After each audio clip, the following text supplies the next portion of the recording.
Le génie de la forêt aux éditions Albin Michel de Francis Salé, qui est botaniste au départ, Denis Coby et Vincent Zabus. Alors voilà, Francis Salé emmène Aristote en balade à la découverte de la technicité et de la poésie des arbres et de la forêt. Alors on est dans la pure BD documentaire, C'est ça. on est d'accord. Francis Salé, éminent botaniste, Ouais. très reconnu, il a 85 ans, il a découvert des tonnes de choses sur le fonctionnement des arbres et en fait il va nous le partager à nous lecteurs. Ouais. Alors c'est une lecture qui n'est pas spécialement technique dans le sens où c'est de la vulgarisation Oui. extrêmement bien faite. Oui, et puis c'est rigolo, discussion qu'il a, ce dialogue qu'il a avec Aristote, quoi. La mise en scène, pourquoi Ouais. Aristote? Parce que Aristote considérait qu'il fallait mettre au pas la nature pour Ouais. que l'homme s'exprime.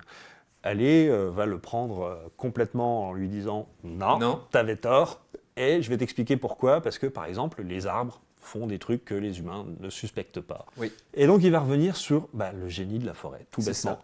Tout ce que les arbres sont capables de faire, comment ils peuvent communiquer entre eux, comment ils peuvent s'entraider. Oui. Et c'est vraiment un ébahissement, en fait. Oui. Même si on n'aime pas spécialement la botanique, Oui. là, il y a vraiment un ébahissement face à la puissance de la Ah, nature. mais et on apprend des choses incroyables, exceptionnelles, mais vraiment. Ouais. C'est vraiment un truc, tu fais, mais non, mais c'est pas possible. Eh ben si. Voilà.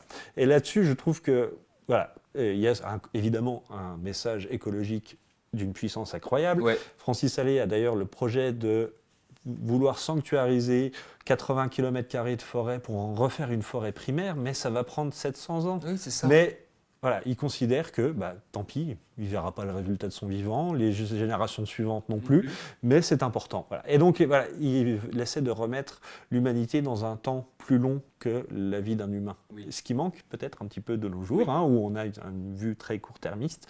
Et c'est aussi pourquoi on en est dans cette situation de réchauffement climatique et tout ça. Il l'explique d'ailleurs. Et c'est vraiment de la vulgarisation avec beaucoup de poésie, beaucoup de tendresse.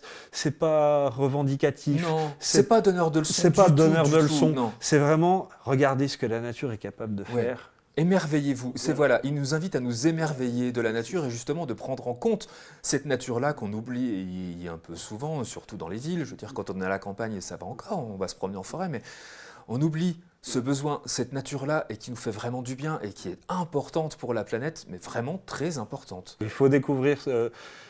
Alors, plutôt que. Enfin, voilà, je pense que la bande dessinée est un excellent vecteur de vulgarisation pour des sujets aussi techniques que la botanique. Voilà, tout bêtement. Oui. Et d'avoir mis en image les découvertes de Francis Salé, ça marche du feu de Dieu. Oui, c'est clair. La forêt est une entité vivante, dotée vraiment d'une intelligence propre, et que l'homme se doit évidemment de respecter. On vous le conseille aussi, ça s'appelle Le génie de la forêt aux éditions Albin Michel de Francis Salé, Nicoli et de Vincent Zabus.